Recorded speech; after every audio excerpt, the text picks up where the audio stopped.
NIOS class 12 का solve TMA English का 302 का, और इसकी PDF भी अवेलेबल है हमारे पास, आप PDF भी हासिल कर सकते हैं, फ्री ऑफ कॉस्ट है। तो पहला सवाल है, उसका आंसर है in the context of the story. ठीक है, पहले आंसर के बाद दूसरा क्वेश्चन शुरू हो जाता है। आंसर दे रहे हैं, answer any one of the following question है, उसका आंसर आप देख सकते हैं। ठीक है, फ्री PDF भी अवेलेबल है।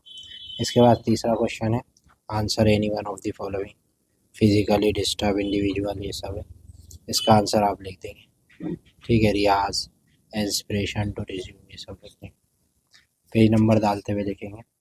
फ्री PDF भी अवेलेबल है। चौथा क्वेश्चन है, व्हाट आर द, इसके अंदर जो है सिमिलैरिटीज़ बतानी है, लिखा हुआ है, इसका पूरा आंसर लिख देंगे आप। ठीक है, इसके बाद आ जाते हैं अगले पेज पे। तो ये देख सकते हैं आप, पूरा आंसर है। इसके बाद आएगा पांचवा क्वेश्चन, ये पांचवा है हमारा। ठीक है, क्वेश्चन है इसका ये पूरा।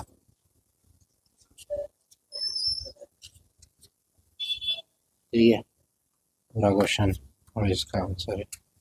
इसके बाद छठा क्वेश्चन है, ट्रेस एनी वन प्रोजेक्ट वाला, इसको करेंगे और ये इसका आंसर है। ठीक है, ये इसका पूरा आंसर। तो ये था हमारा सॉल्व TMA इंग्लिश का। वीडियो को पसंद आए तो लाइक शेयर सब्सक्राइब करें, हमारे साथ जुड़े रहें। Thank you.